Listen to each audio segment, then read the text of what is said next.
cada quien.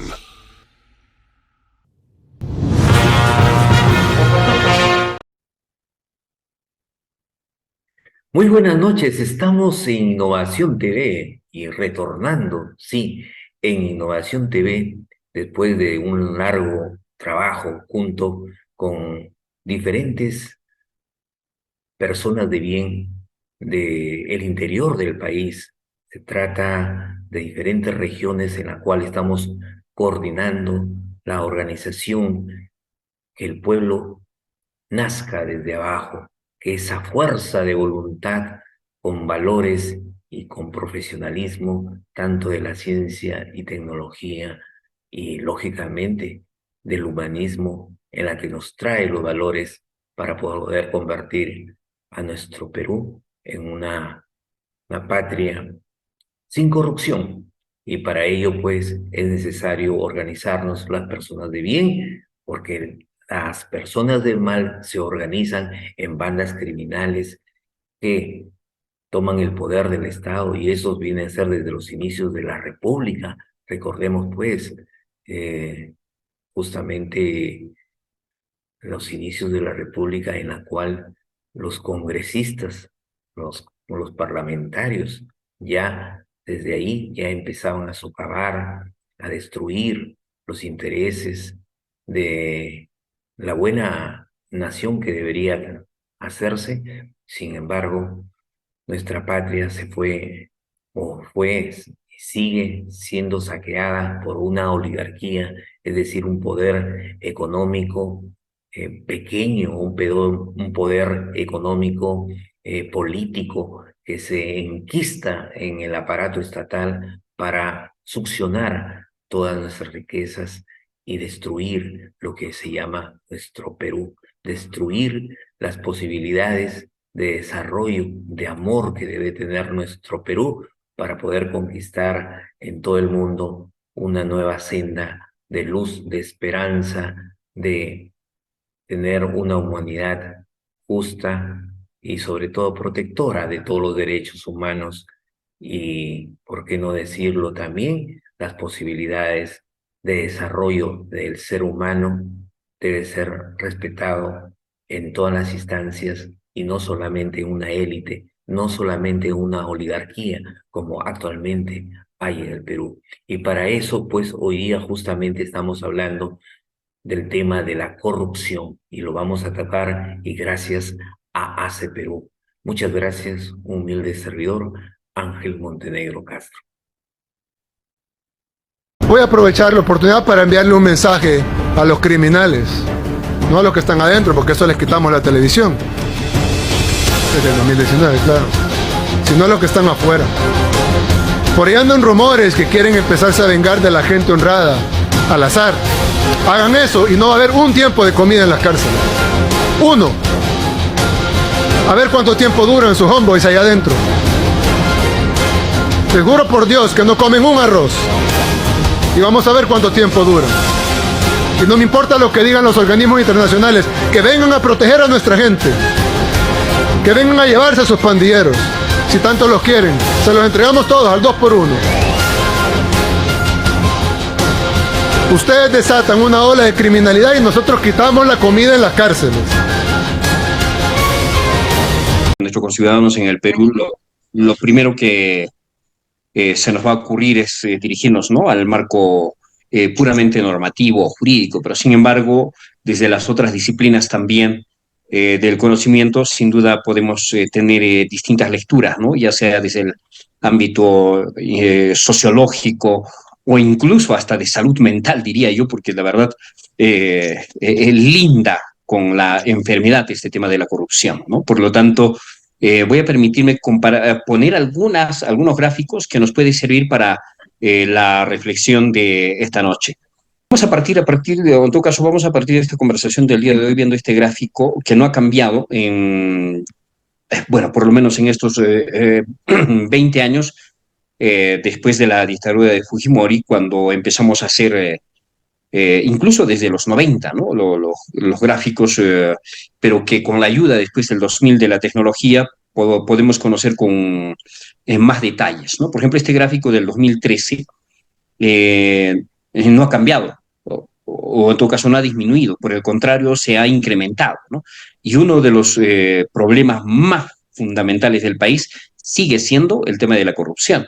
Entonces, si agarramos este gráfico y nos vamos a los diferentes sectores de los ciudadanos, que así nos han caracterizado desde la forma de ver de la economía o de los ingresos económicos que se tiene, está en todas, pero sin duda en los sectores económicos más, los que se dicen ser ricos en el Perú, está sin duda la mayor parte, digamos, de las pérdidas económicas que tiene que ver con la corrupción en el país, como vamos a ver en las penúltimas o en la penúltimo ante penúltima diapositiva que lo voy a compartir.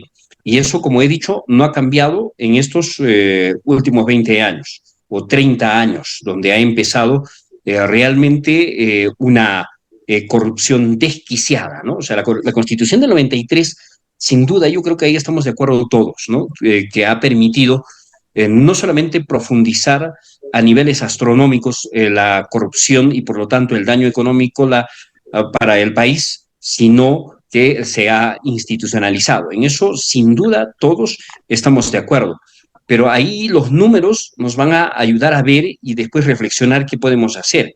Porque a veces ahí se suele compartir, sí, diálogos, reflexiones, ponencias de carácter técnico-legal, pero a partir de los números todavía no se plantea muchas veces de repente las respuestas correctas, ¿qué hacemos entonces? ¿No? Entonces, este gráfico sigue siendo, por ejemplo, del 2013, igualito, lo vamos a seguir viendo ahora hacia el 2023, ¿no? Si los peruanos respetan las leyes, ¿no? O sea, aquí, si el 2012 era 85, el 2013 era 91, imaginémonos cómo es ahora. Seguramente podemos alcanzar al 96 o quizá más por ciento de lo que nos podría decir un gráfico.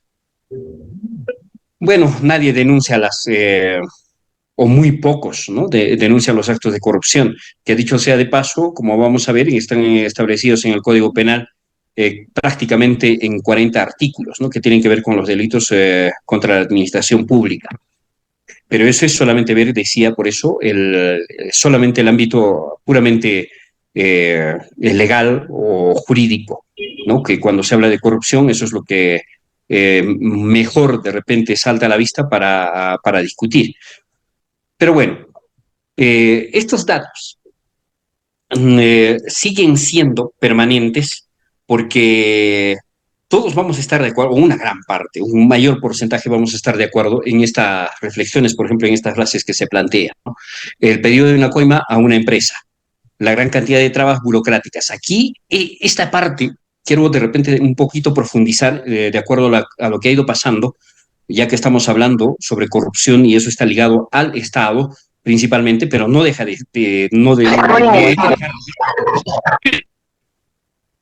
no hay que dejar de ver el ámbito privado, ¿no? Entonces, en esta primera reflexión, por ejemplo, donde se habla del pedido de una coima a una empresa, y es una manera de chantaje, esto sin duda existe, pero existe al revés. Y esa es una cosa que normalmente, incluso en las discusiones jurídicas, ya sea universitarias o en las discusiones o ponencias desde el Estado, ¿no? Hablo de la Contraloría, hablo de estas instituciones, por ejemplo, el MEF ha desarrollado la implementación de Conectamed en cada una de las regiones. Entonces ahí, por ejemplo, los especialistas abordan la parte legal, pero siempre orientado a esta pregunta o a esta reflexión, ¿no? Donde se habla de que el sujeto, ¿no? Pide coima a una empresa como una manera de chantaje, pero no se habla, ¿no? Y aquí estamos hablando de un funcionario, ¿no? Entonces, pero no se habla mucho, no se desarrolla mucho la forma de ver a la empresa. O sea, aquí en el Perú, si bien es cierto, desde fuera se ha tenido Odebrecht y aquí en el Perú el Club de la Construcción, en las regiones, en las provincias y distritos, prácticamente se han recreado, ¿no? Se han recreado estas formas de corrupción desde las empresas o desde las pequeñas y microempresas que son proveedores ya sea de bienes o servicios no solamente en el gobierno nacional o los gobiernos subnacionales. Entonces, ¿eso qué significa? Que nos vamos a la siguiente reflexión que está al lado derecho, la gran cantidad de trabas burocráticas. Ahora, yo diría que en estos últimos 2 años, 3 años, desde el cambio del SNIP, de repente alguien, sin duda debe haber en el grupo alguien que conozca todo el tema del Sistema Nacional de Inversión Pública, que era el SNIP, que ahora hemos pasado a InviérteP. Ahí se ha profundizado aún más todavía la corrupción, ¿no? Eso tiene que ver con esa reflexión de la gran cantidad de trabas burocráticas. Los que estamos permanentemente en la gestión pública o estamos viendo de cerca cómo funciona la gestión pública, la inversión pública, ¿no? Entonces, vamos a hacernos una figura. El presupuesto nacional, el año pasado estaba por los 165.000 millones, este año sobrepasa los 180.000 millones. El 20% del presupuesto nacional es la que se distribuye en más de 1.890 gobiernos regionales y gobiernos locales. Estamos hablando de municipios provinciales y distritales también. Entonces, si solamente el 20% del presupuesto nacional se redistribuye en estos gobiernos subnacionales, entonces eso quiere decir que, haciendo el redondeo, el 80% del presupuesto nacional está en el gobierno nacional, o sea, en el Ejecutivo. O sea, tenemos un país o un Estado sumamente recentralizado. Entonces, desde Lima se maneja el presupuesto nacional y está en los ministerios. Entonces, eso nos da, por ejemplo, algunas respuestas. Allá, con razón, ¿no es cierto? Estamos pasando ahora de la forma de gobierno que teníamos hasta el 7 de diciembre del año pasado y ahora la forma de gobierno que tenemos actualmente. Entonces, se vuelve sumamente apetitoso para quienes han lucrado en 200 años de vida republicana del país el manejo del Estado y no han dejado ellos o estos pequeños grupos que yo los llamo de la oligarquía peruana o en todo caso los 1.500 familias que están reunidos, unidos o constituidos en el Club Nacional, desde donde cual titiriteros han manejado siempre en los destinos del país en 200 años de vida republicana. Pero además, esto nos retrotrae al tiempo histórico. El Perú lo que tiene, a pesar de estos 200 años o a pesar de estos 30 años ya de constitución que tenemos, ¿no? A pesar de eso, por la fuerza de los ciudadanos y la forma de economía que aportan los ciudadanos al comprar y aportar con el IGB, con cualquier tipo de producto que nosotros podamos comprar en el mercado, a pesar de todo ello, el Perú tiene muchísimos ingresos. Entonces, estos ingresos se van en la corrupción y como vamos a ver en números en un momento. Por lo tanto, lo que estaba detallando hace un momento, el cambio del Sistema Nacional de Inversión Pública y el paso hacia InviérteP, la cantidad de presupuesto que maneja Lima o el Ejecutivo tiene que ver mucho con esos cambios administrativos en el sistema de inversión en el país. ¿Por qué digo esto? Y lo pongo gráficamente para entenderlo. Con el Sistema Nacional de Inversión Pública, el conocido SNIP, siempre esto converso yo con algunos estudiantes o funcionarios del Estado y les grafico de la siguiente manera. Si con el SNIP teníamos la obligación de pasar una valla de 5 dificultades y en esas 5 dificultades se producía por lo menos en 2 o 3 funcionarios o espacios este flagelo de la corrupción, porque tenían que darle, como dicen ellos ahí, su parte. Entonces pasamos a InviérteP, las vallas en InviérteP ya no son 5. Por exagerar, a veces les digo que hemos pasado a 50 o más, o quizá a 100 vallas por donde tenemos que pasar. Entonces, a eso se refiere esta parte de la derecha que hemos puesto. La gran cantidad de trabas burocráticas genera más oportunidades para el pago de coimas. Imagínense, si antes de 5 por 3 tenías que pasar, ahora en 50, imagínense, solamente hay que hacer matemáticas y multiplicarlo, y por lo tanto, la corrupción y las pérdidas para el país se ha incrementado astronómicamente. Bueno, estos solo son algunos comentarios para intentar comprender que desde la forma de gobierno o el sistema establecido con la Constitución del 93, se supone que se ha implementado una serie de instituciones, de normas que tienen que ver con el fortalecimiento de las procuradurías, se habla de reforma del Estado, bueno, el tema del servicio civil que se viene implementando, ¿no? La simplificación administrativa y así sucesivamente, e incluso ahora, desde el año pasado, por ejemplo, que la Contraloría de la República ha tenido mucho más presupuesto y por lo tanto muchos más personas trabajando, se supone, para evitar que los funcionarios desde los gobiernos subnacionales hacia el gobierno nacional dejen de cometer actos de corrupción, pues vamos a ver que eso no se ha aprovechado o no se ha avanzado, porque tiene que ver con otras cosas, porque el simple hecho de normas o un control, diría yo, incluso cuando veo que estas últimas implementaciones, casi satelital, ¿no? Porque además también se quiere combatir en el Perú la corrupción cuando la enfermedad ya está avanzada, ¿no? En una etapa terminal, y no solamente en un término o en términos generales, sino agarrando un proyecto nada más de una determinada institución pública o un organismo o un gobierno subnacional o nacional. Entonces ya se ve solamente cuando ya la enfermedad ha avanzado tanto que no vas a encontrar la cura. Entonces esa no me parece la forma de poder los ciudadanos o el Estado peruano trabajar en este tema de la corrupción.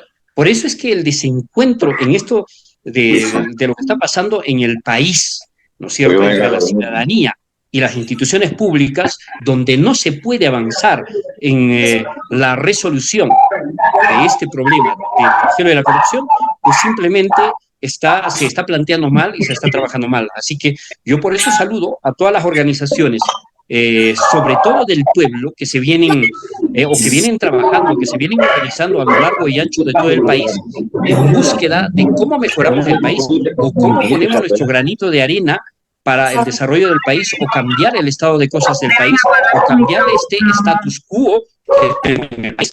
Entonces, ahí vamos a revisar, por ejemplo, por eso hablaba del marco normativo, y el Perú en realidad ha firmado no solamente aquí en nuestra legislación nacional, desde el Congreso, por supuesto, se ha desarrollado normas o se ha implementado incluso en el Código Penal en más de 40 artículos, pero eso no es suficiente, pero tampoco es suficiente los compromisos que a nivel internacional se han ido implementando. Entonces, por eso, si del 2012 hemos visto esos gráficos, 2013, 2014, el 2017 se hablaba de 12.600 millones que se habría perdido de nuestro presupuesto nacional por los actos de corrupción. Eso no ha cambiado, como les decía desde un principio, sino se ha incrementado.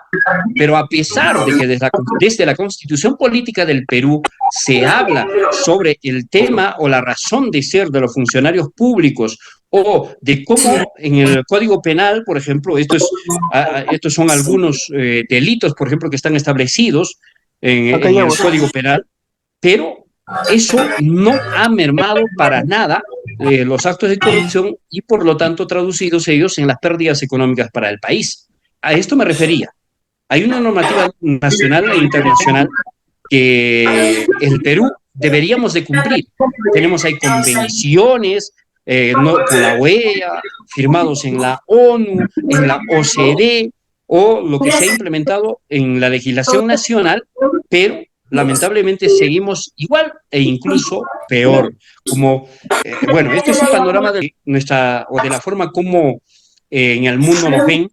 Si ustedes ahí van a leer, estamos en el puesto 36. Sí. Correcto. Decía, este es un mapa ¿no?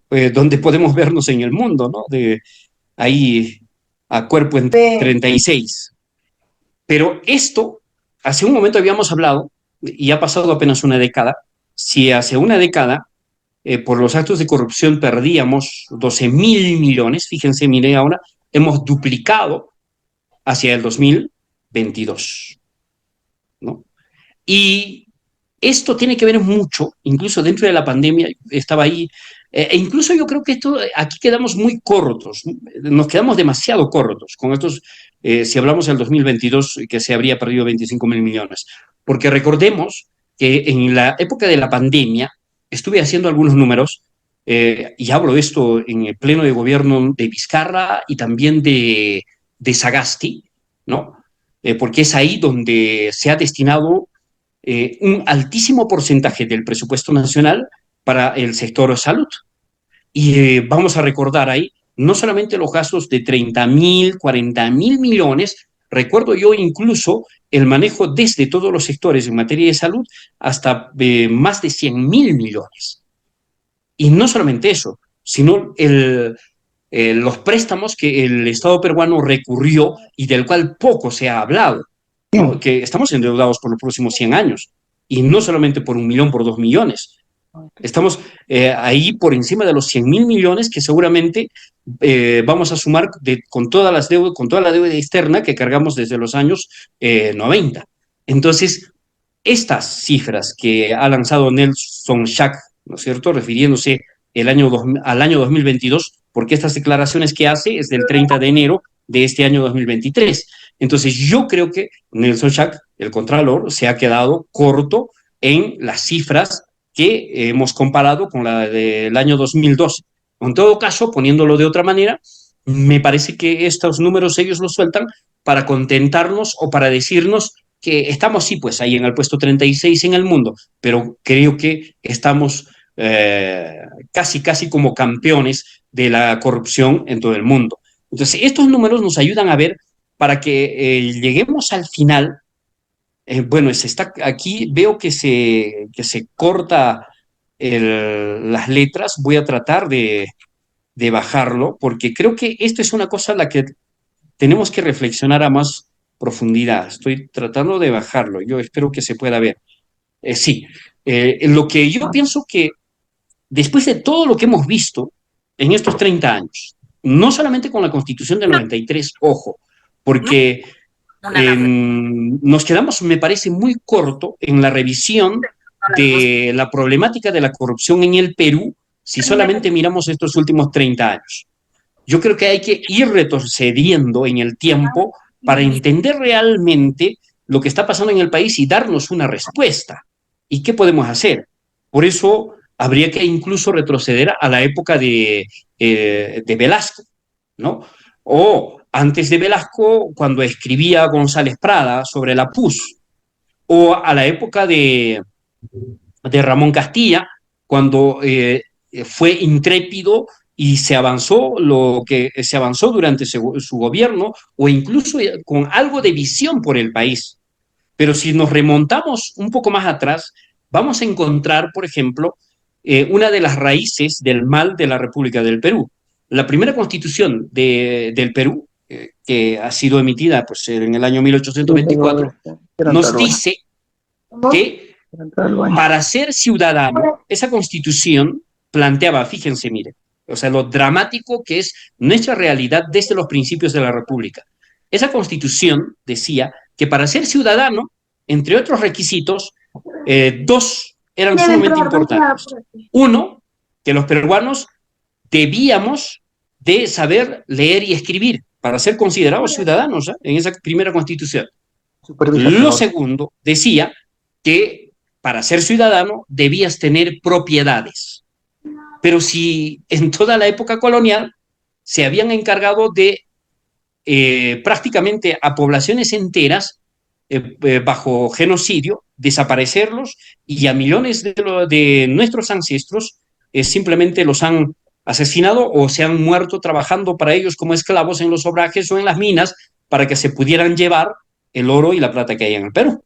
Entonces, ¿cómo podría? O sea, es increíble cómo nació la República del Perú considerando esos requisitos para ser ciudadano. Entonces, eso apenas es 1824, pero seguramente es mucho más fácil entender cómo desde la invasión de hace más de 500 años, que empezó nuestros males, que eso no son lamentaciones. Yo escucho, yo creo que sobre todo a los comentaristas o a los constitucionalistas o a sus discípulos de la oligarquía o en todo caso los comentaristas de alquiler, que a ellos sí que tienen cabida, ¿no?, en la televisión nacional, y se pasean por cada programa y les escucho decir, ah, no, es que ellos son resentidos, es que esas personas que hablan, están viviendo en el pasado.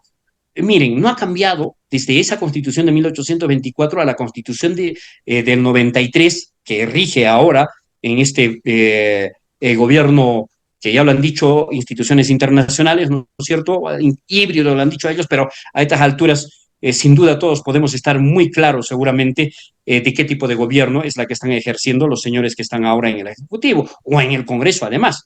Entonces, desde 1824 hasta ahora, el tema de la corrupción que se ha profundizado tiene que ver justo con esas dos cuestiones que ha planteado esa Constitución de 1824. Es decir, unos cuantos que tienen el control de todo el aparato estatal, por eso muchas veces que incluso desde el sur del Perú hemos señalado de que el Estado peruano, sus instituciones están secuestradas por mafias, por delincuentes que han profundizado la corrupción y que ahora mismo ejercen en el Poder Ejecutivo, en el Poder Legislativo, en el Poder Judicial. Entonces, ¿qué debemos hacer? ¿Qué hace falta realmente?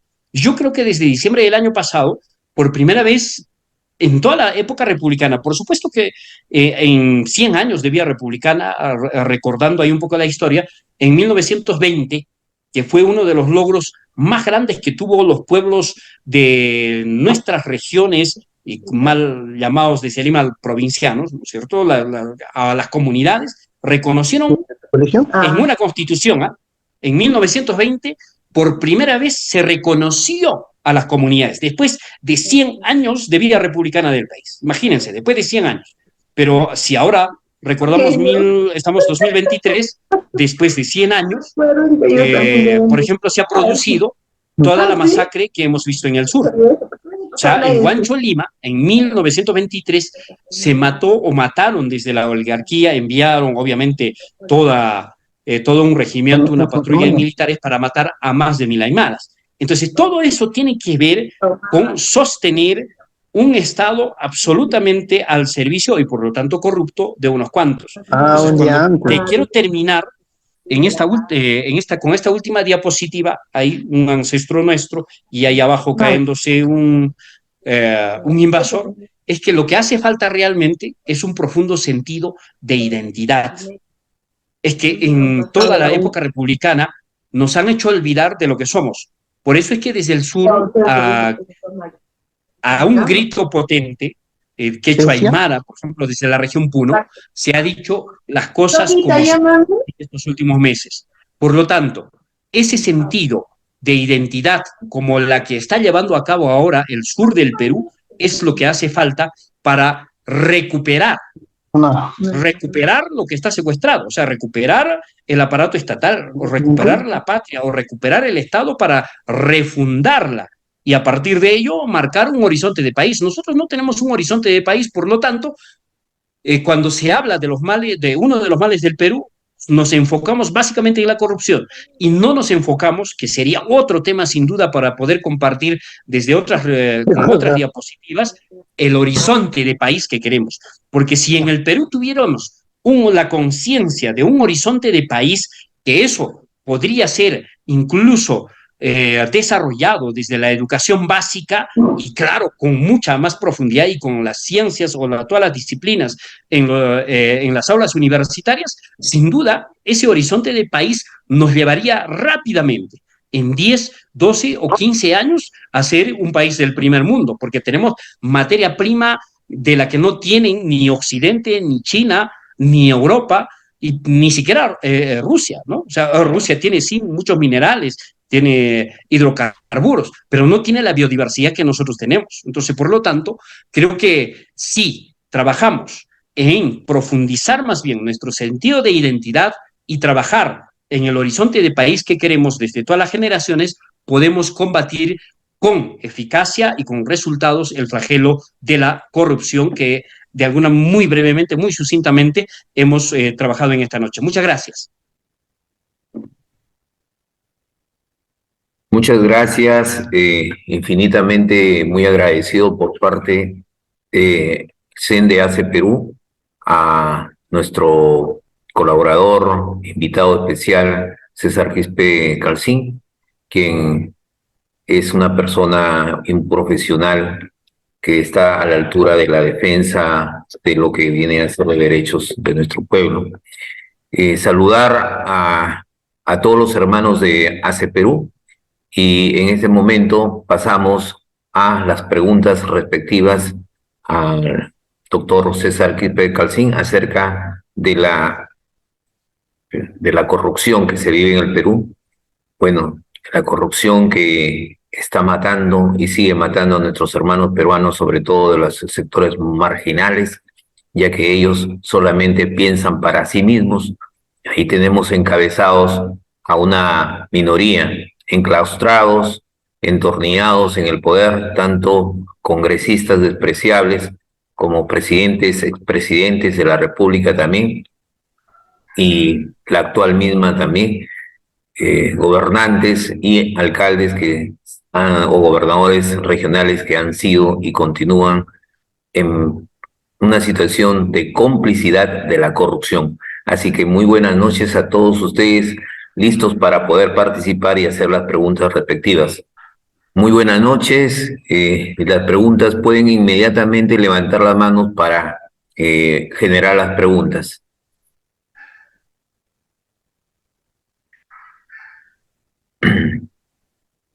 Tenemos 26 participantes, de los cuales hay integrantes de ACE Perú y también hay algunos invitados.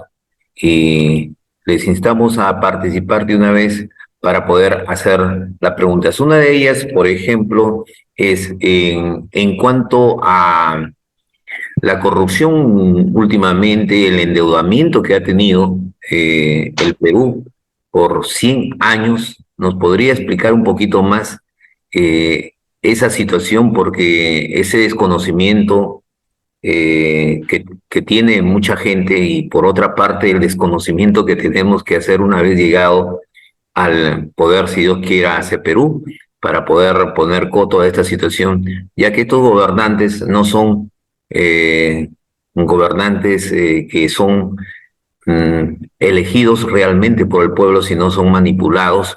Los medios de comunicación y las elecciones manipuladas en ese sentido, de acuerdo a la Constitución del 93, son gobiernos, prácticamente gobiernos que no se deberían considerar gobiernos dentro de nuestro Perú, y falta de legitimidad por parte de nuestro Perú, que no quiere reconocerlos.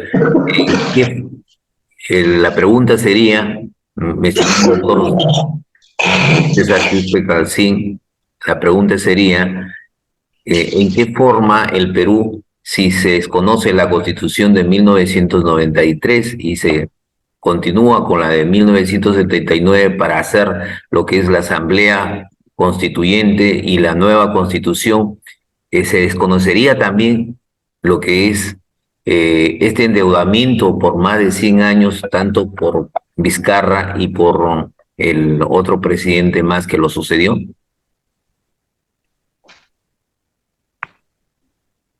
Sí, mira, es muy interesante esa pregunta porque nos va a permitir desarrollar el artículo 307 de la Constitución de 1979, porque estos bonos, las que se ha emitido y con la excusa pues del COVID-19, ¿no? ¿Qué ha ocurrido aquí? Es que lo que han decidido, ¿no? Quienes tienen, por eso voy a poner énfasis en la palabra, quienes tienen secuestrado el Estado peruano, han decidido endeudarnos incluso por 101 años, pero lo vamos a redondear, en 100 años. ¿Para qué? Supuestamente todo este financiamiento era pues para poder incrementar, ¿no?, la respuesta del Estado peruano frente al COVID-19.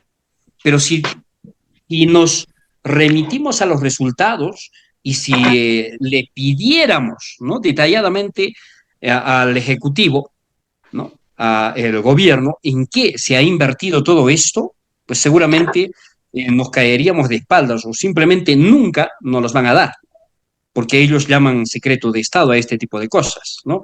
Y nunca, ni siquiera muchas veces los habeas data, por ejemplo, que son instrumentos constitucionales para acceder a la información pública, son resueltas por el Tribunal Constitucional, que también forma parte de ese aparato estatal que está construido, estructurado para responder a los poderes fácticos.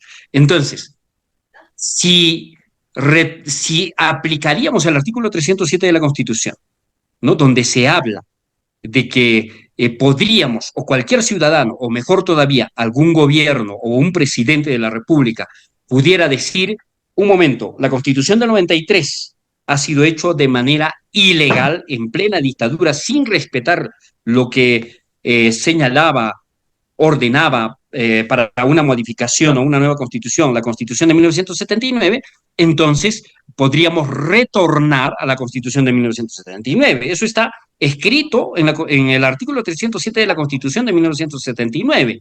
Entonces, solo hace falta leer ese artículo. Por eso es que el año pasado, en pleno gobierno de Pedro Castillo, desde el sur habíamos hablado sobre este tema en muchas ocasiones, pero lamentablemente Pedro Castillo, sus ministros, ahí estaba al lado Aníbal Torres, ¿no? Hasta el último estuvo ahí incluso junto con Betsy Chávez. Entonces aquí en el sur lo que nosotros vemos es que hubieron personajes que tenían conocimiento de esto, o por lo menos, pues, siendo abogados, han leído las constituciones, por lo menos esas dos últimas constituciones que hay en el Perú. Entonces tenían entendimiento, conocimiento de lo que se podía hacer en el país, pero lamentablemente Castillo no aplicó este artículo 307 de la Constitución. Pero si aplicaríamos, y eso va con la pregunta también, entonces yo creo que el Perú se las puede jugar no solamente con esta última deuda, sino con la suma de toda la deuda externa, porque, ojo, recordemos que Ecuador, en su gobierno, ¿no?, de Correa, él se dio el lujo de auditar la deuda externa del Ecuador y descubrió que mucha de esa deuda externa se había ido a los bolsillos de los corruptos o a los bolsillos de los oligarcas. Y les dijo, ¿no es cierto? Ah, no, mire, esto es la verdadera deuda del Estado ecuatoriano y por lo tanto vamos a negociar. E incluso recurrió al final a la compra de esa deuda externa que le salió mucho más barato y por lo tanto mejoró su economía. Por eso es que en Ecuador, por ejemplo, ahora que estamos viendo en el norte todo el tema de las inundaciones, se dieron el lujo en las zonas más críticas de o construir ríos para poder desviar o infraestructura que no permitiera, antes de que existiera ello, las inundaciones o perjudicar a la agricultura. O cómo han avanzado ellos, por ejemplo, con ese tipo de economía que empezaron a recuperar en el sector agricultura, con el uso de tecnologías, el riego tecnificado, por ejemplo. Pero aquí en el Perú no se va a hacer jamás ello mientras tengamos esta constitución o mientras no aprovechemos ese artículo 307 de la Constitución de 1979, que bien podríamos aprovecharlo y que por lo tanto este tipo de deudas y las otras deudas y los otros contratos ley, como Estado soberano, ¿no?, tendríamos una potencia increíble como Estado soberano, ojo, para incluso utilizar la palabrita renegociación. Y estaríamos hablando, como alguna vez conversaba hace muy poco con varios colegas y también algunos economistas, en el mercado en el mundo, ¿cómo se renegocia? No se renegocia incluso, como ha sido la experiencia de Bolivia y Ecuador, ellos han renegociado al 20%, ¿no?, para las transnacionales o para el inversionista. En el mercado están felices los financistas si ellos ganaran el 10%. O sea, ¿de qué estoy hablando? Tendríamos un poder o ejercicio de nuestro derecho a la soberanía, incluso llegando a ese tipo de negociación, y por lo tanto el Perú favorecido con el 90% en el mercado internacional. Entonces, son cosas que de verdad sí nos puede permitir esto que estamos reflexionando, y enhorabuena que lo sacaste a luz, querido hermano. Gracias. Muchas gracias, doctor César Quispe. Estamos listos para recibir las interrogantes de todo el conjunto de ACE Perú. Por favor, sí, Julio, parece que quieres intervenir. Bienvenido. Buenas noches, amigo Ángel. Buenas noches. Me parece muy interesante e importantísimo la intervención del doctor que acaba de expresar la claridad y la realidad de nuestro país. Y debo añadir un temita, ¿no? Aparte de las constituciones que se estaban refiriendo, de las 79 y del 93. Tenemos en el artículo 307 que dice que la Constitución sigue vigente. Y hay otro punto importante que el pueblo debe saber, de que no existe ninguna resolución, ningún referéndum, ningún acto, sea judicial, administrativo, sea lo que sea, que haya derogado o anulado la Constitución del 79. Por lo tanto, sigue vigente. No hay nada ningún escrito, ninguna resolución, no existe nada que se haya derogado la Constitución del 79. Y eso sigue vigente. Entonces, los gobernantes de turno, pues fácilmente pueden adoptar la Constitución del 79, ¿no? A eso me quería referir, amigo. Gracias, Julio César. Con respecto a la continuidad de preguntas, tiene la oportunidad la señora Lina. Échate ya, solo una. Hola. Sí, se le escucha.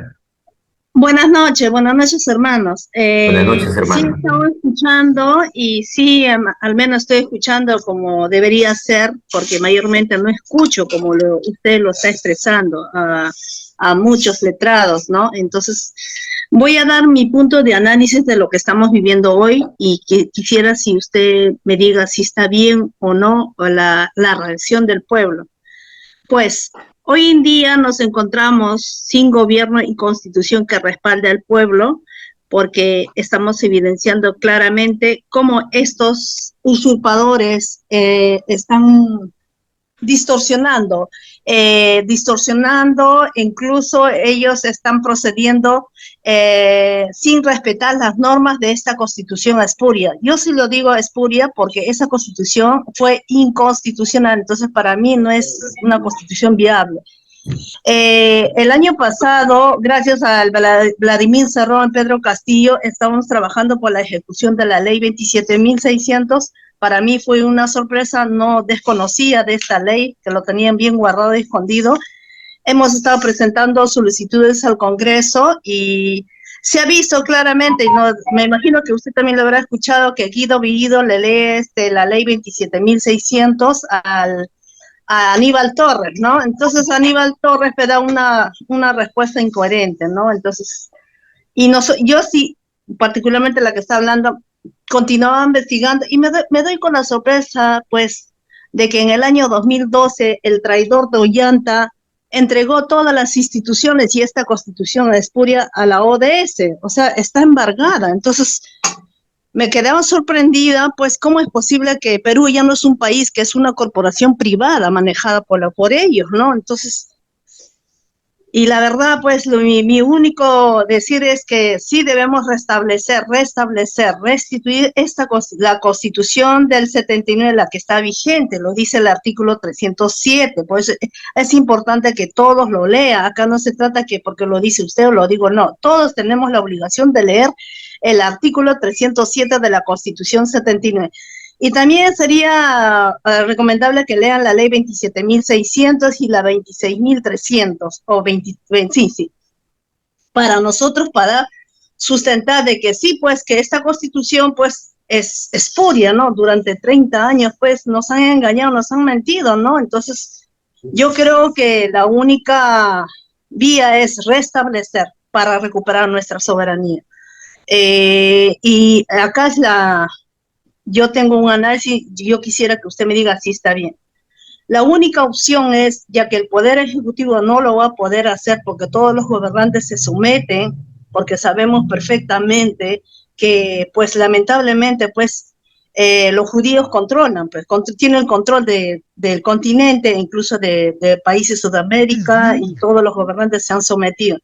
Entonces, pero a nadie le he escuchado hablar pues, del poder constituyente, ¿no? Entonces yo digo, ¿cómo nunca he escuchado? O sea, el poder está en el pueblo, en la masa, en el poder constituyente que emana todos los poderes. Entonces, yo digo como mujer investigadora, analista, realista, la única opción es que el pueblo se levante. Un pueblo con conocimiento salvará al pueblo y pues decirle a usted, no sé si estará bien, ¿no? Mi idea de querer, ¿no? De que el pueblo reaccione. Es la única opción para mí. Muchas gracias. Agradezco a todos los compañeros presentes. Gracias, Lina. A todos los participantes, por favor, las preguntas siempre resumir y las preguntas dirigidas, formular inmediatamente las preguntas. Doctor César Quispe nos habló acerca de Lina, está esperando su respuesta.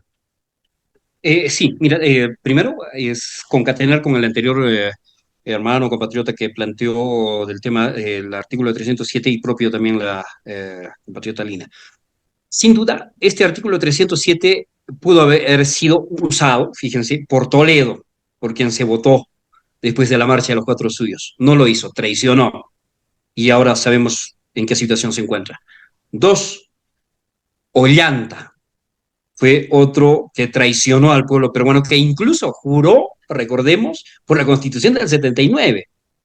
Y pudo inmediatamente él haber abrazado ese artículo 307 y miren, fíjense, después de más de 10 años, a estas alturas, por eso ponía algunas comparaciones, de repente incluso con la de Singapur podemos compararla, ¿no? En más de una década, haber avanzado tremendamente en el desarrollo del país. Pero ahora con Pedro Castillo tuvimos esa oportunidad también. Ya, muy bien, de repente él no conocía, pero para eso estaban los asesores o los congresistas o quienes tenían la formación o que conocíamos. E incluso yo pienso que Pedro sí lo conocía, pero creo que faltó bastante, faltó lo que ponen las gallinas, faltó cojones para poder aplicar esto, porque si se hubiera aplicado, imagínense, desde agosto 2000, o en todo caso, apenas asumió el gobierno, ya sabíamos cuál era el comportamiento de la derecha, y a los días nada más, cuando ya estaba en pleno funcionamiento todo el aparato estatal, ejecutivo, legislativo, ya sabíamos cuál iba a ser el resultado, solo era cuestión de tiempo. Pero, lamentablemente, en el gobierno de Castillo perdimos otra tercera oportunidad en estos 20 años o 23 años para poder recuperar lo que es nuestro, por una vía absolutamente constitucional o por una vía del ejercicio de la soberanía, que es un principio básico en todos los pueblos del mundo. Por eso somos parte de la ONU. Y en la ONU todos estamos de acuerdo que debemos ejercer los países nuestra soberanía. Si hubiéramos ejercido nuestra soberanía, no hubiera pasado nada. A lo mucho, como está ocurriendo ahora mismo, ¿no es cierto? ¿Qué hace la ONU? ¿Han visto ustedes las recomendaciones de la ONU? Una recomendación. En este caso, si hubiéramos aplicado el artículo 307 para restaurar, restituir la Constitución de 1979, hubiéramos estado felices. O en todo caso, en un pleno proceso de cambio para el cambio de nuestro país. Por lo tanto, lo que dice la hermana Lina, por ejemplo, ¿no? ¿Qué hacemos entonces? ¿Qué podemos hacer? El artículo 307, todo lo que tenemos. Y es que ahora yo pienso que este ejercicio del pueblo soberano está en pleno proceso también, hermana Lina. O sea, lo que ha ocurrido desde el 7 de diciembre, desde el sur del Perú, es un proceso social, político, donde se ha contagiado, tengo yo esa lectura, a todo el centro del país, a Lima mismo, que a pesar de sus dificultades, porque hay que trabajar y comer el día a día, pero ahora al norte, con todas las dificultades de los ciclones que hay, creo que se está entendiendo, y ese proceso social político del despertar y del conocimiento de la realidad del país, que nos va a llevar a ejercer nuestro derecho soberano o nuestra soberanía como país, o a los ciudadanos entenderlo y ejercerlo realmente, yo creo que falta muy poco. Así que ánimo y mucha esperanza. Muchas gracias por sus respuestas, doctor César. Tenemos abiertas, continuamos con lo que vienen a ser las preguntas respectivas de todos los integrantes de ACE Perú e invitados. En ese sentido, solamente algunos comentarios adicionales con respecto a, hoy día que sabemos perfectamente de que Toledo ha venido al Perú ya, lógicamente, para ser encarcelado, y él estuvo justamente en ese proceso de los cuatro suyos, ¿no?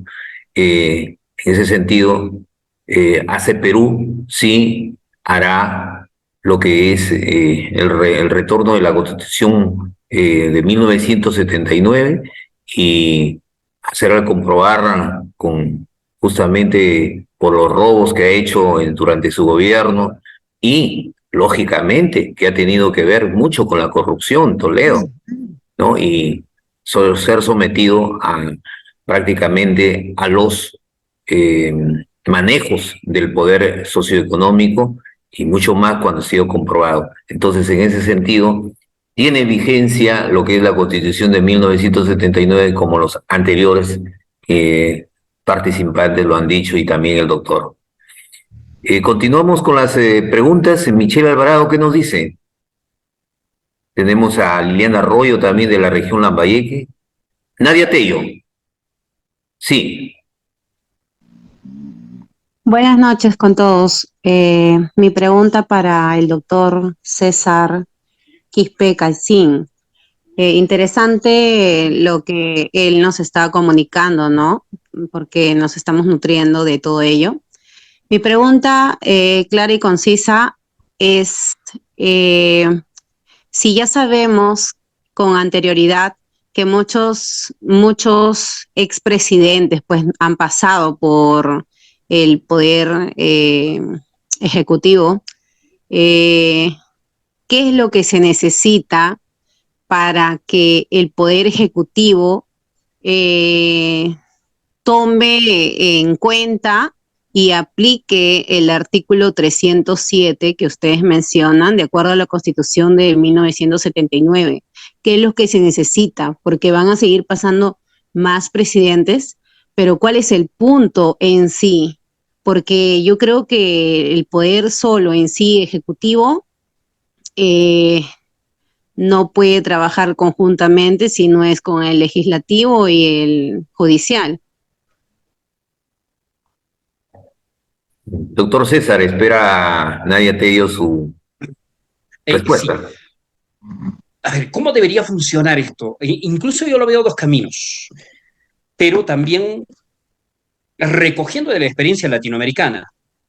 En Uruguay funcionó con Pepe Mujica, pero que fue su propia experiencia, ojo, o sea, el Frente Amplio, ¿no? Aquí hemos tenido no sé qué frente, pero bueno, la experiencia de Uruguay fue bonita con eh, a la cabeza Pepe Mujica. Pero luego, la experiencia más reciente, creo yo, me parece que es la más cercana por la cual podríamos caminar. Es el caso de Bolivia, no haciendo una copia, sino que digo similar porque somos un Perú, en realidad, por eso es que se llamaba, ¿no es cierto?, Bajo Perú, ¿no? Alto Perú. Bueno, yo creo que hay una cosa que todavía no nos hemos dado cuenta los peruanos. No estamos eligiendo a un presidente que esté atado, amarrado, enganchado al pueblo. O sea, estamos eligiendo casi todavía por emoción. O sea, no hemos estructurado organización u organizaciones políticas como lo han hecho ellos.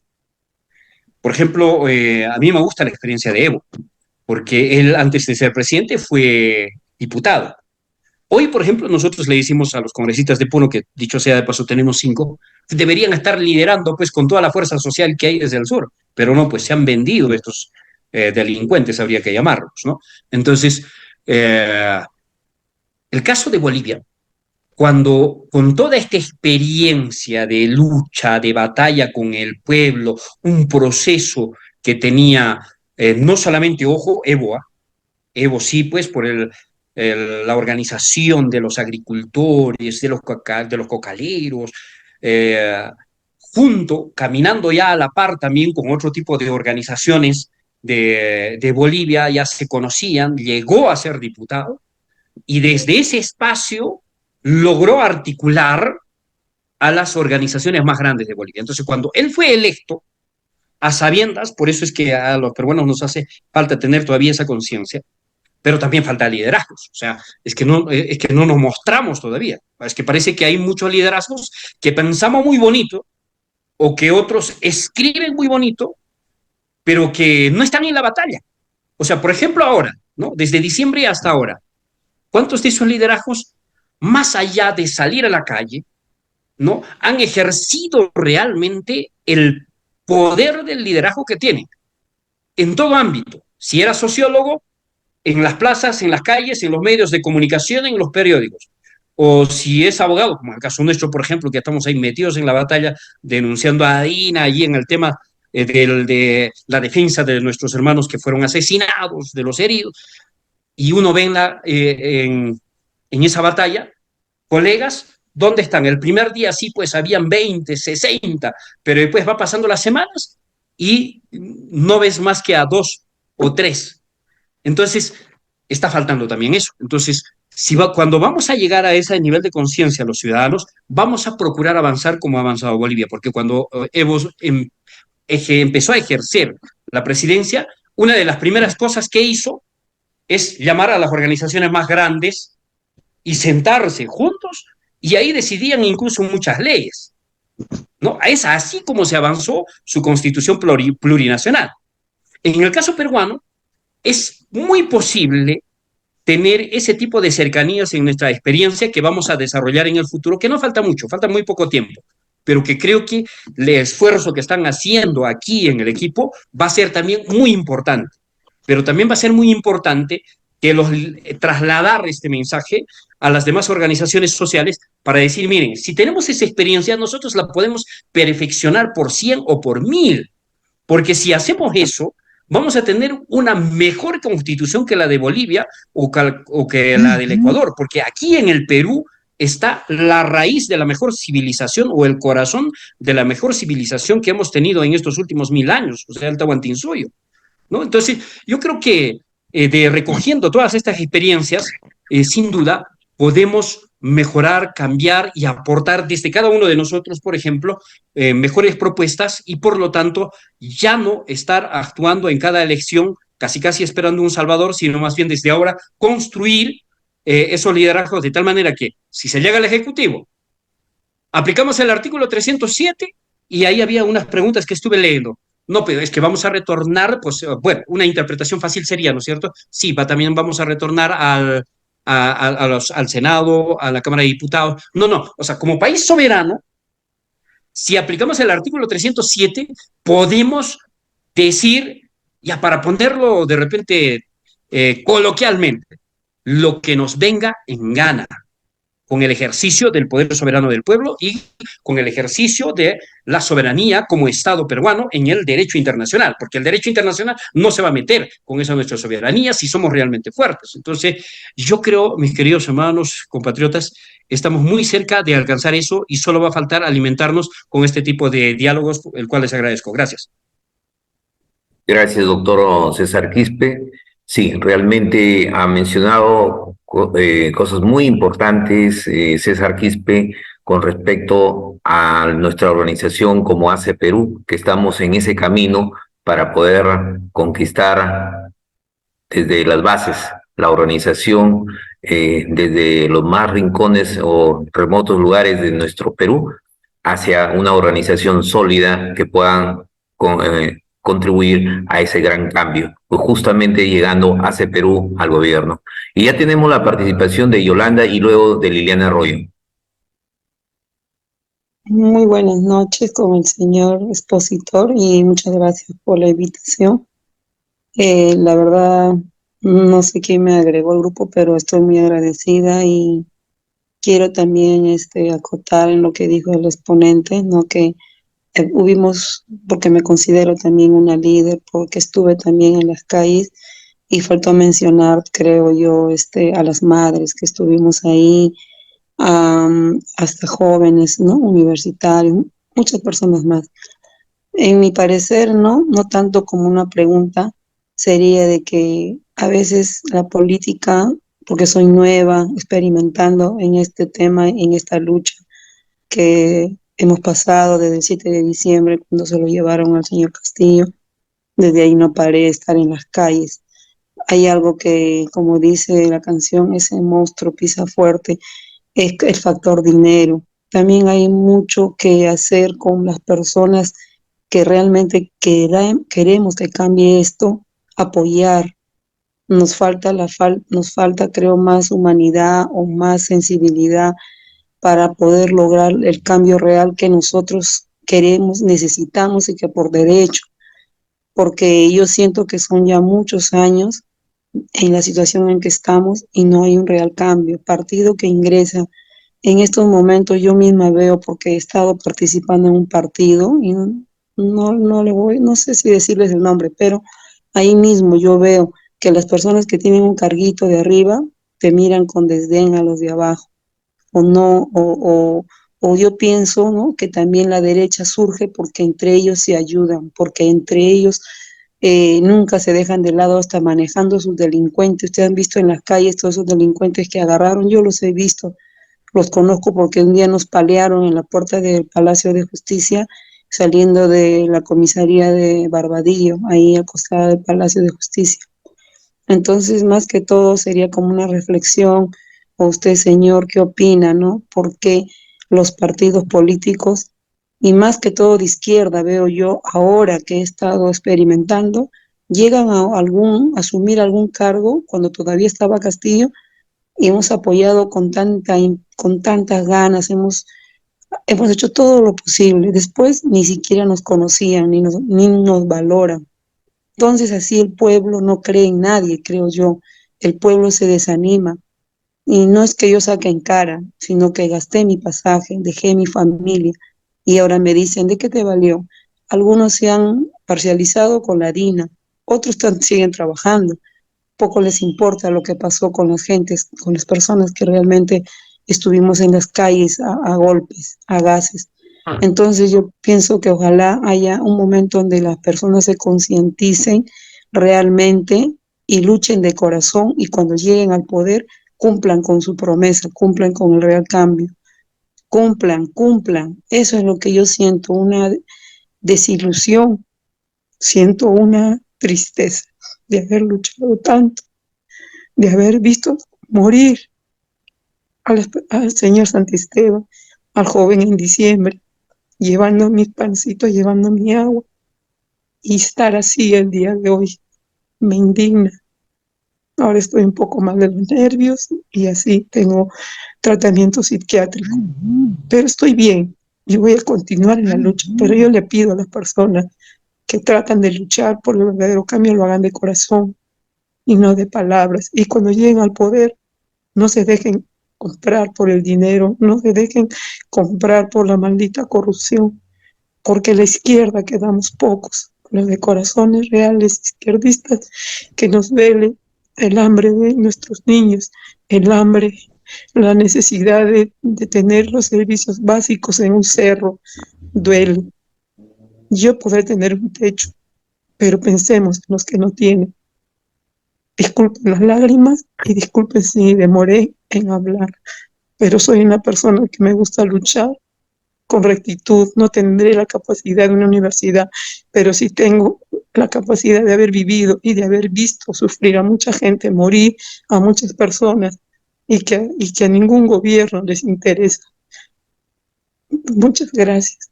Muchas gracias a ti, Yolanda. Has expresado todo el sentimiento que sentimos muchos que hemos estado en los colectivos anticorrupción a nivel nacional, en cada región, en plantones, en marchas, y muchas veces hasta partidos que, como tú has dicho, de izquierda, llevaban sus banderas, y sin embargo lo que hacíamos el trabajo somos aquellos que éramos de izquierda independientes, pero desgraciadamente así luego ellos prácticamente con las elecciones salían elegidos y después nos miraban como bichos raros o como nunca nos hubieran visto, y ellos tenían todo el poder. Decían que ellos tienen las mejores capacidades profesionales, pero sin embargo era a la inversa. ¿Capacidades para qué? Para saquear a nuestro Perú también. Hay que decirlo de frente. Derecha corrupción de derecha o corrupción de izquierda, es la misma Exacto, corrupción. Así es, exacto. en ese sentido, no, nosotros no comulgamos y acá en ACE Perú no hay ningún cobarde. El cobarde sencillamente retrocede y se va de ACE Perú. Así que nosotros estamos dispuestos a morir por la patria, pero no con las armas, sino con la inteligencia. Y sabemos perfectamente que nos tiene en su mira la derecha o el poder económico, nos tendrá en sus miras. Nosotros somos intelectuales, somos académicos, somos profesionales, algunos tenemos 2, 3 profesiones, pero estamos dispuestos a seguir el camino de nuestros héroes.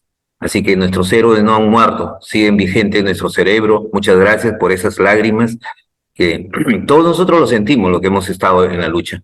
Liliana Arroyo, y luego Felipe, y luego el resumen de contestación que está haciendo César Quispe. Con los 3 últimos ya estamos terminando, pero van a dar su posición y luego César Quispe va a responder. Liliana, muy buenas noches. Muy buenas noches. ¿Me escuchan? Sí, sí, Ya, perfectamente. ¿qué tal? Muy buenas noches, disculpen.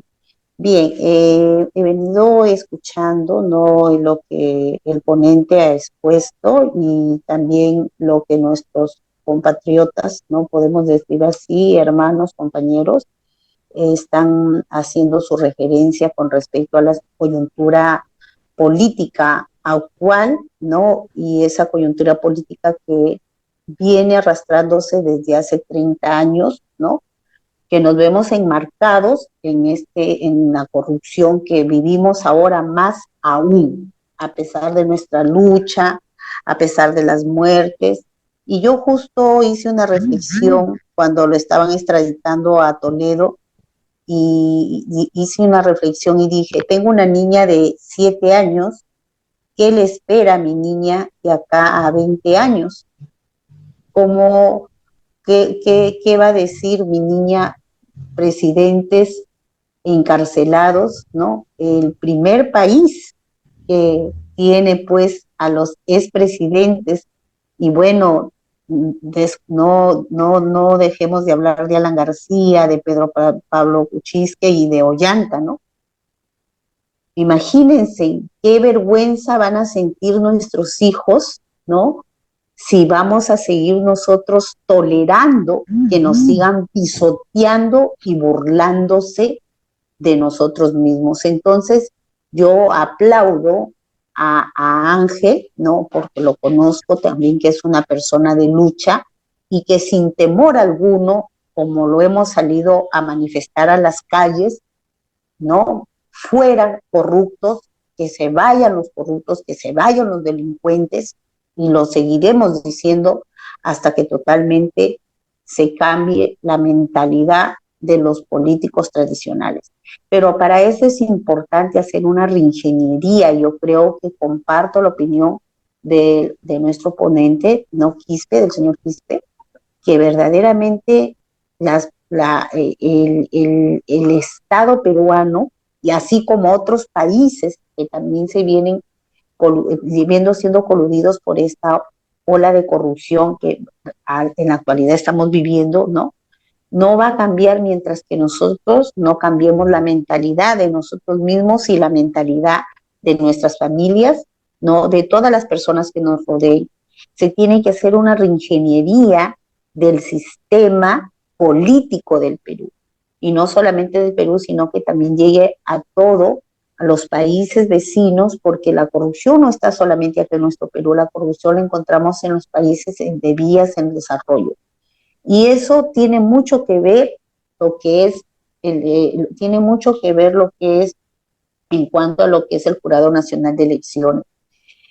13, 18, hasta 20, 33 candidatos para la alcaldía, para los gobiernos regionales, para presidencia, sin ver sus antecedentes penales, sus antecedentes políticos. Eso es muy importante que también tengamos que hacer que se cambie, ¿no?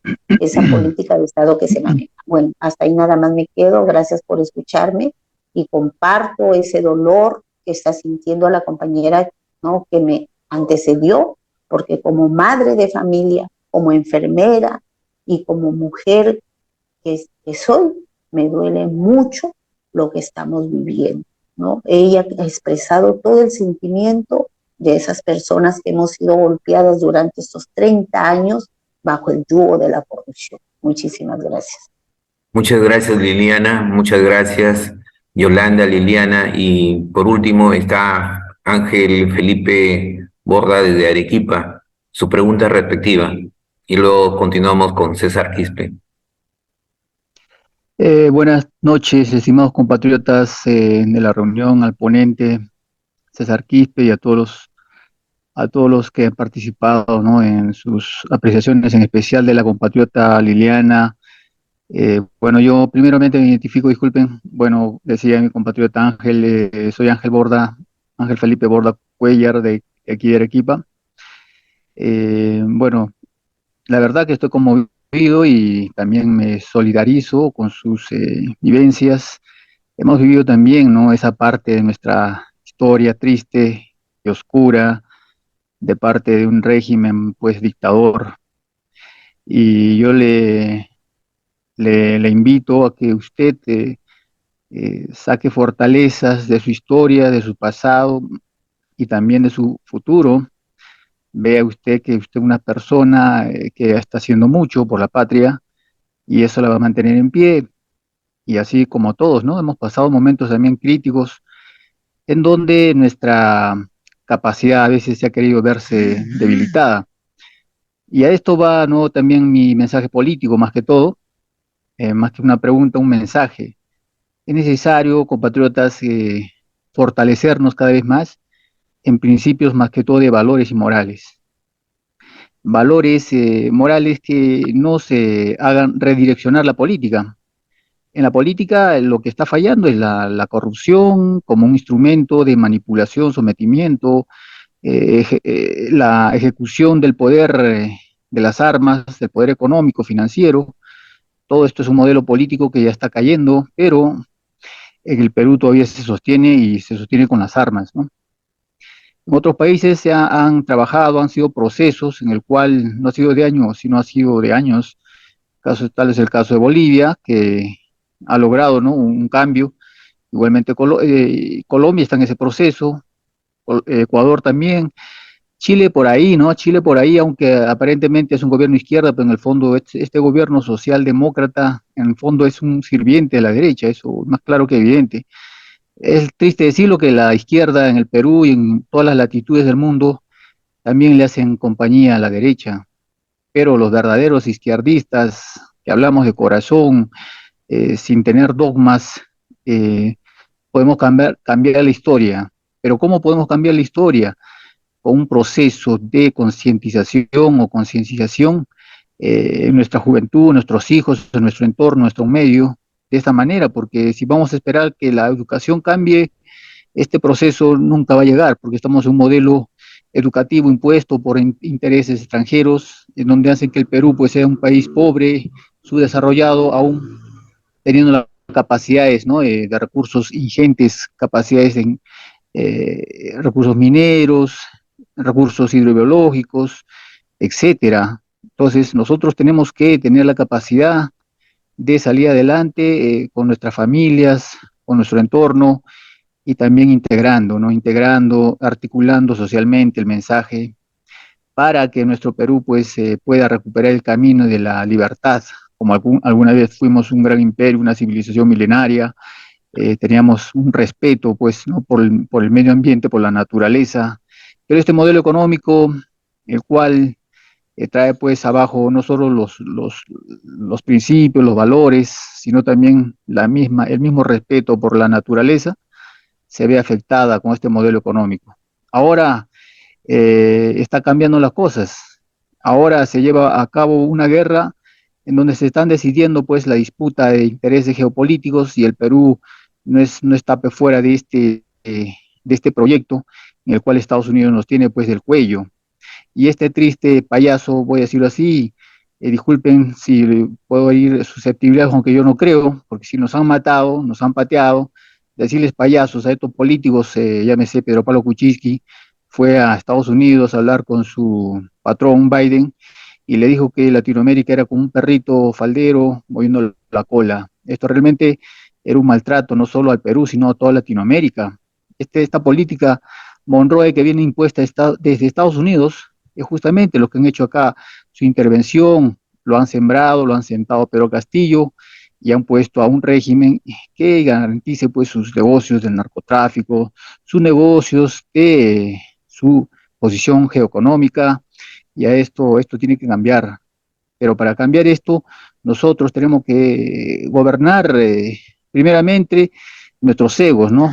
Nuestros egos, que es lo más débil para poder dominar luego ya a personas, no dominar, sino influir positivamente en beneficio de la sociedad. Por ejemplo, la política se ha venido a menos porque falta de valores. Yo creo que hay procesos que no necesariamente se le puede decir como algún personaje que ahora se hace pasar por un candidato que sea un nombrado, incluso como autocandidato, señor Luis Alfonso, ¿cómo se llama? Pariente de Luis Nava, pues un aprista reconocido, habla de reingeniería en la política. Eso yo creo que ya pasó de moda. Acá lo único que necesitamos en el Perú son los valores y principios. La política podemos hacerla nosotros sin reingeniería, simplemente siendo una persona honesta, una persona con valores y principios, vamos a cambiar la historia. Mientras nosotros no hagamos esto, cualquier ideología no va a servir, sea derecha o izquierda, aunque eso ya en realidad está cambiando algunos conceptos. Entonces, compatriotas, para finalizar, sigamos adelante construyendo esta organización que puede hacer el cambio en nuestra sociedad. Y también invitar, ¿no? Invitar a más gente, más personas, pero saludables en el aspecto político, para que contribuyan al desarrollo de nuestra organización. Muchas gracias, compatriotas. Gracias. Muchas gracias a ti, Felipe. También tenemos a Michelle Alvarado, por favor, sus palabras que demos y para luego que cierre el doctor Quispe, César Quispe. Bueno, gracias Ángel, y simplemente agradecer a todos nuestros hermanos que están presentes en la sala. De igual forma al doctor César Quispe Calcín, agradecer eternamente, y estoy seguro que esto no es la primera vez, y supongo que en otros momentos también nos va a acompañar, y en otro momento también nos puede ampliar más el ¿no? Sobre la lucha contra la corrupción. Y muchas gracias Ángel, y a cada uno de ustedes que están presentes en la sala. Muchas gracias, buenas noches. Buenas noches, César, el doctor César, para que pueda contestar las preguntas de Yolanda, Liliana, Felipe y Michelle Alvarado. Sí, no, en primer lugar, agradecer a la hermana compatriota Yolanda, porque esas lágrimas sinceras, y lo ha dicho muy bien Ángel, lo hemos vivido, lo vivimos y lo vamos a seguir viviendo incluso el día, alguna vez he planteado y hay una frase por ahí que se fue acuñando, el día que recuperemos la patria, el día que empecemos a refundar la patria, ¿no? Porque yo te agradezco, a las mamás, decía la hermana Yolanda, sin duda, yo creo que de todo este proceso corto desde diciembre, pero hay que hacerlo de todo el proceso desde la época republicana o desde la época incluso colonial, recordando a Micaela Bastidas, otra de las grandes madres heroínas, ¿no es cierto? Como las madres de ahora, por ejemplo, que han estado en la primera línea de lucha o del ejercicio de la protesta, que es como hay que empezar a contestar, porque es un derecho humano, ¿no? Han estado ahí. Ahora mismo, por ejemplo, en Puno, muchas madres que han perdido sus hijos, otras se han quedado viudas, han tomado el valor y se han organizado en una asociación de mártires y víctimas para empezar a hacer respetar su derecho y recorrer todo ese largo tránsito para encontrar justicia. Entonces, yo creo que por eso desde el derecho, desde la sociología, desde la economía también, en fin, desde todas las disciplinas, tenemos que empezar a escribir, a conversar, a hablar, a exponer para que todo este tejido social que han tratado de destruir desde los años 90 y que después de los 90 con todo este pensamiento occidental y de la forma económica que nos han planteado para profundizar más bien las brechas o las diferencias entre seres humanos, entre ciudadanos, las tengamos que reenlazar nuevamente desde todas las regiones, desde todos los pueblos. ¿Para qué? Para que en muy poco tiempo tengamos ese camino o ese proceso que lograron avanzar nuestros países vecinos de Bolivia, de Ecuador, de Uruguay con Pepe Mujica, decíamos, ahora han retomado con Lula, ¿no es cierto?, en Brasil, o en México con AMLO, como de una manera diferente la han planteado ellos con Andrés Manuel López Obrador, muy interesante, hay que recoger también esa experiencia. Entonces, con todos esos elementos, yo creo que, como decía la hermana Liliana, el hermano Felipe, sí que podemos avanzar desde uno mismo, desde cada uno de nosotros, desde cada familia, pero también vuelvo ahí ponerlo en relevancia desde cada disciplina, porque el día de hoy, aquí en Puno, por ejemplo, nosotros somos orgullosos. Si hace 50 años, aquí utilizamos palabras muy fuertes, potentes, pero que nos sirve para seguir sosteniéndonos en estos 500 años de resistencia, porque, ojo, hasta ahora hablamos el quechua y el aymara, y con orgullo. Entonces, cuando los caras les decimos a la oligarquía, hace 50 años pensaban que aquí no iba a haber ingenieros, ¿no?, o médicos. En plena lucha estaban ellos. Y que ahora además, yo estoy orgulloso de muchos de nuestros compatriotas en todo el país, que ya no solamente tienen pues un título, ¿no? Ahora tienen sus maestrías, tienen su PhD, sus doctorados, y que con todo ese conocimiento que falta enlazar, enganchar, por eso los liderazgos tenemos que empezar a que ese tejido de los liderazgos o la construcción de las organizaciones políticas tienen que estar basados también en ello, pero fuertemente enraizados, plantados con la identidad de lo que somos. Si aquí en Puno decimos somos quechuas y aymaras, en Cusco yo creo que pueden decir también lo propio los quechuas, o más allá los chancas, por ejemplo, en Apurímac, o los huancas, o los huaris. O sea, ese tipo de identidad, ¿no?, es lo que hace falta que nuevamente esté presente en nuestros corazones, porque lo que han hecho con nosotros es destruir nuestra identidad, lo que somos. Entonces, nos han hecho pensar, mirando la televisión basura, o a la juventud lavándoles el cerebro, haciendo o queriendo poner en la cabeza de la gente, y lo han logrado, ¿no es cierto?, en estas últimas décadas, para que se quisieran aparecer a algún modelo, carita o cuerpo occidentalizado, cuando a nosotros más bien todos los días procuran destruir hasta nuestro cuerpo. Entonces, bueno, pues hay mucho, mucho, mucho por hablar, y de verdad yo le agradezco, hermana Yolanda, a Liliana, a Felipe, porque esas reflexiones que han hecho nos permiten decir que hay esperanza y que recobremos mucha más fuerza con todo ese espíritu de los hermanos de hace cientos de años que perdieron su vida, miles, millones de los nuestros murieron, pero que ahora mismo, desde diciembre, han asesinado y han derramado su sangre también muchos compatriotas, hermanos muy jóvenes, ¿no? Entonces, eso no va a quedar ahí. Eso va a dar sus frutos, como ya lo está haciendo por todas partes en el Perú, y que más bien no perdamos ese rumbo de lo que hemos conversado esta noche. Hay instrumentos, herramientas. 307 de la Constitución del 79, sí, pero también inmediatamente engancharnos a una asamblea constituyente, o en todo caso al revés, ser una mayoría en el Congreso en unas próximas elecciones nacionales, tener el Ejecutivo, y que desde ese espacio acelerar más bien el proceso constituyente, o también tener claro el ejercicio del poder soberano del pueblo, pero también tener claro el ejercicio de la soberanía de un país. Pero para sostener todo eso hay aliados, sí, externos. Ahorita mismo hemos visto muchos aliados, pero que internamente tenemos que hacer un ejercicio real de todos esos nuestros derechos, y termino con esto, recobrando el poderío de nuestra identidad.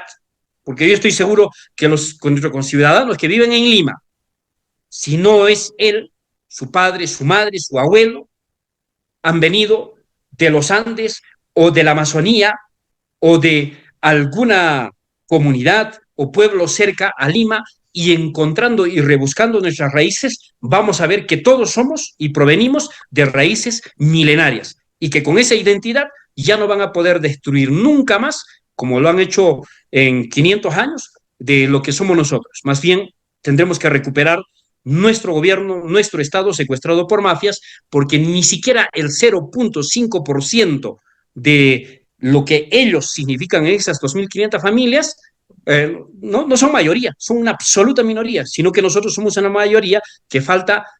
Por eso digo, ese ADN que circula por nuestras venas tiene que hacerse real en el ejercicio de nuestros derechos y en la acción de cada día en nuestro país. Un abrazo y muchas gracias, queridos hermanos compatriotas, a todos. Muchas gracias, doctor César Quispe Calcín. Muy agradecido a todos los que están presentes, a todos los miembros de ACE y a aquellos que no están en ACE Perú. Se les recomienda integrarse, porque nosotros sí tenemos lo que tienen las gallinas.